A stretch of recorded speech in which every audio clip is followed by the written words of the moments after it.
Good day. We're going to talk about some really positive news about Donald Trump.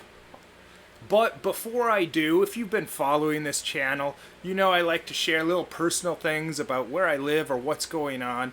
And in one of my recent videos, I shared the story about going to this shawarma place every night because they're open late. I really like their food. And I go there almost every night for a nightly snack. And one night, in this other story I shared, I was talking to a British guy there, and then when the British guy wasn't there, the guy working there making our shawarmas, he said, "Oh, is he from America too, like you?" And I said, "No, actually he's from Britain." And the guy working there says, "If he's from Britain, where did he learn to speak English?" And that's a true story. But anyways, last night I'm gonna go out and get my midnight snack, go out and get my shawarma, and I get on the elevator in the building where I live, and there's a guy in the elevator that I've talked to a few times because he came up to me and he said, "Hey, I enjoy your videos," meaning the videos on my other channel. And so we've talked. I often see him walking around the property with his girlfriend, who often wears kind of skimpy clothes, but she has a lot of tattoos, so I guess she wants to show them off.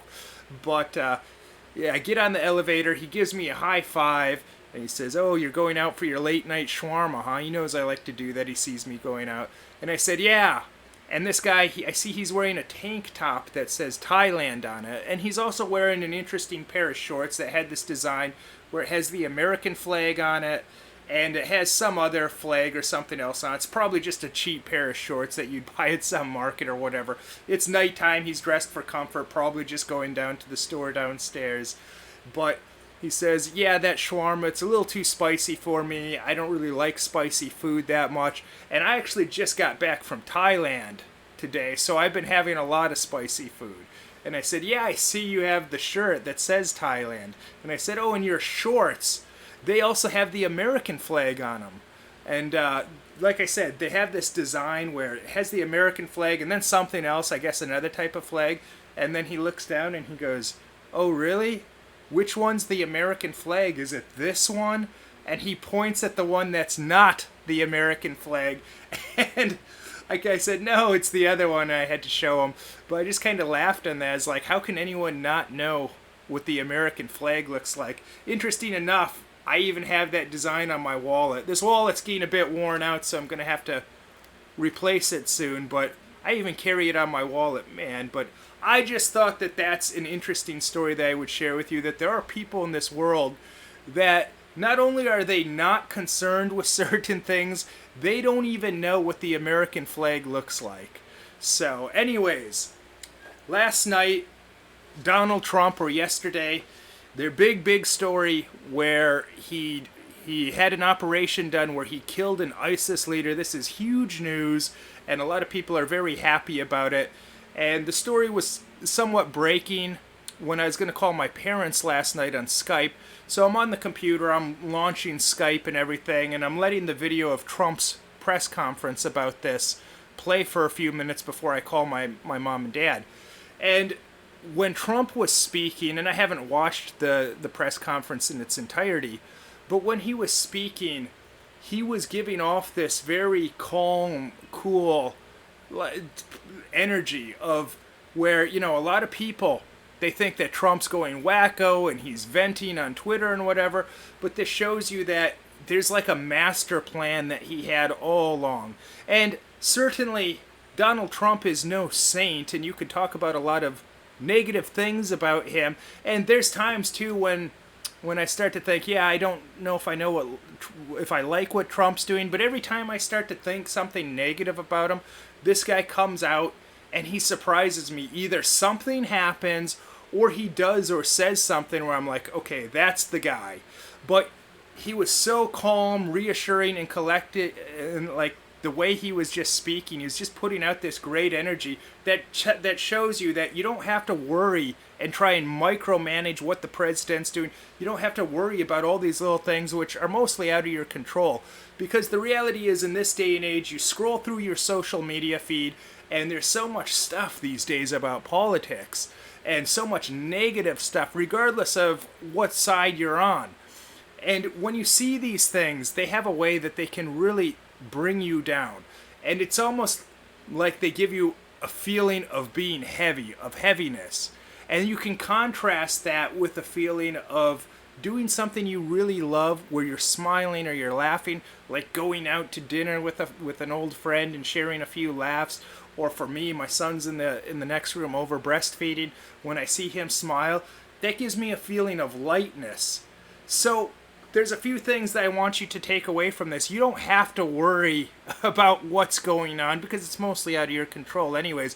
But this kind of shows you that there's more control out there than you think happening in a good way of handling all these little things you don't have to worry about.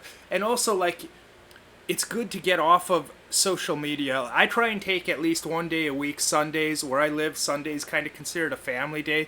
And I try and very much limit my use of the internet or getting on the computer or the phone that day, and that makes me feel so much better. I go down and I do other stuff. A lot of the times I'll go out to eat with my family, I'll go walk around the mall, window shop, and just enjoy things.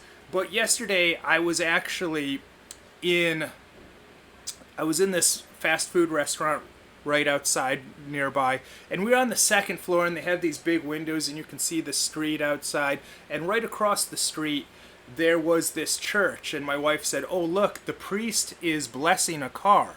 And now I didn't even really know this was a thing, and I'd kind of heard something about this recently because I was reading a story where Ferrari, I think they took some of their cars to the Vatican, and they had the Pope or whoever bless their cars at the Vatican, and they even gave a Ferrari to the Vatican, which I believe they auctioned off for charity or something.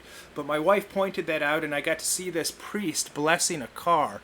And like, when I think about Donald Trump, like all the positive energy this guy gives off, and what a good influence he is, not only to adults, but I think he could be to children. It's like, I'd almost like to take my children to the White House or wherever, Trump Tower, and have Trump pray a blessing or something over my children. Now, I know that sounds a bit ridiculous to many of you, but he just puts off this energy, this really positive energy, and even his slogan, "Make America Great Again." Some people, they act like they're offended by that or seeing that in those hats, and I think, my God, who could be offended by such a wonderful, positive message?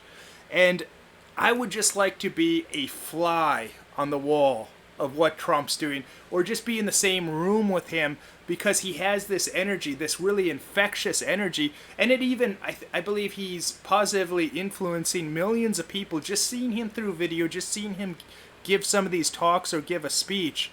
But if you can get in the same room with someone like that, that's going to be huge for how it's going to advance your feelings in this world. And I saw this video recently, I think it was Trump in 1980, he was talking to Connie Chung, and I thought this was such a great video. This should be played in schools for children. And he was talking about why he doesn't drink, smoke, or use drugs. And it was very powerful, like the way that the president would just speak so matter-of-factly. And he was talking about how he doesn't drink or use drugs or smoke because his older brother, who he has a lot of respect for, obviously, as most people do, with their brothers or their dads or their uncles, he said, you don't drink or you don't smoke, because his older brother had very serious issues with these things, and his brother didn't want him to go down that path. But I thought, geez, what a wonderful video. This should be shown to children in schools. This is something that could be so powerful. But part of why I want you to take away from this is it's great to be, if you can get in the same room like I was just talking about with someone like this, other people's energy will rub off on you. And that's whether you're hanging out with losers, whether you're hanging out with winners, whether you're hanging around great people, bad people, you're going to become probably whoever you're hanging out with. It's going to have an influence on you. So those are some of the lessons and some of the things that I want you to take away, so you can relax a little. Allow yourself to feel good. There's things going on behind the scenes. Even if you think some people are crazy, there may be a master plan going on, and they're taking care of things. But now that I hopefully gave you some of those good vibes, now I want to continue with just one other personal thing. I don't upload that much to my main channel anymore, where it was all about personal things about me. So allow me to share some stuff. I went to the bookstore. If you obviously, I have a thing for books. I'm almost addicted to buying cheap books at this bookstore that I go to. I always go and I say I'm not going to buy something, and then I see something cheap or something that I'm like, well, I really should get this. So I picked this up. Photo Topics and Techniques. This is a book, copyright 1980 from Kodak. And if you don't know, I'm very into still photography, not just videography, but videography is more like my profession, and my hobby and my passion in a way is still photography very much.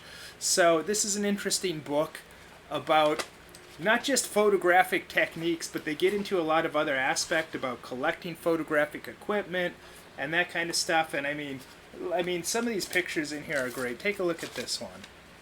If this doesn't make you feel good, like what a great retro portrait of this lady. This could be your wife, your sister, your girlfriend, whatever, and you'd be very happy to have a shot like this. And can you imagine if this was like your wife that you met, that you were dating around that time, then you've been married for a few decades, and then you pull out this photo and you're like, oh, remember that? Look at how good you were looking. Really, yeah, those were good times. So this is a very neat book. This cost me 60 cents US. For 60 cents, how can you pass by a nice hardcover artistic photography book like that? And in my previous video, I also talked about how I need to get my son in the pool, my baby son, and teach him to swim. And I really should have did this at least 2-3 months ago. Generally, after 6 months, they start kind of recommending that you can teach your kid to swim. And so I've waited, a couple, 2-3 months. I could have went in there a little sooner, but I took him in for the first time the other day. I didn't put his head under the water. I'm just trying to get him, it's like an introduction. I'm just trying to get him used to it. But I didn't have a swimsuit for him, so I just had to put some shorts on him and make do. So then I went out to the store. This is my little unboxing. Let's take a look at what I got my son.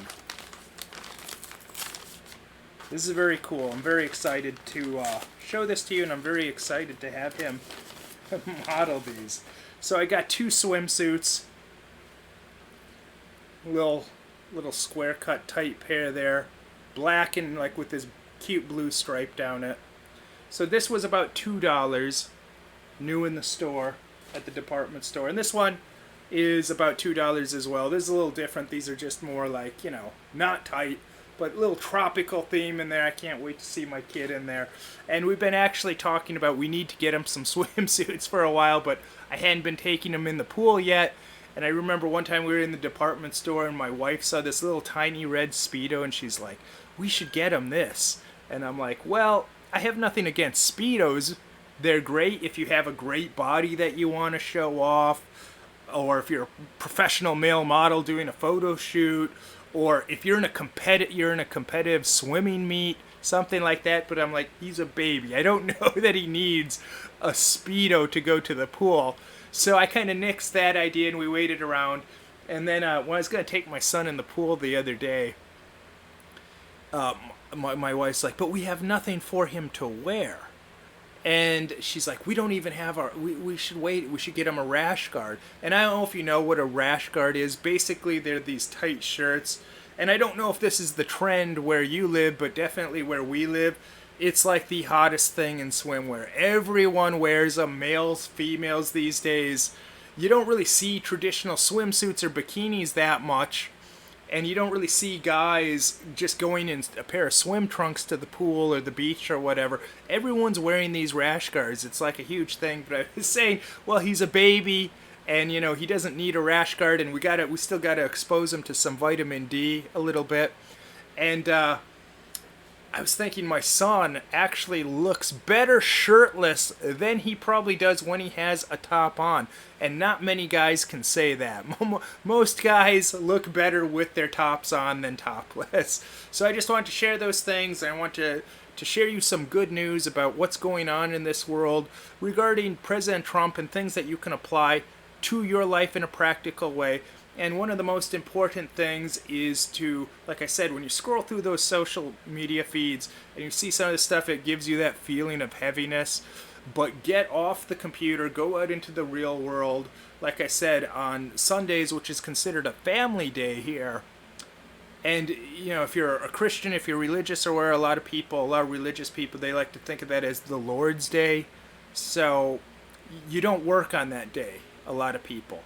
And so you think you can work 5-6 days a week, but then you take that one day off. I mean, these are very ancient principles, of course, but they're things that you should think about and apply to your own life, and you'll be better off for it, my friends. So until next time.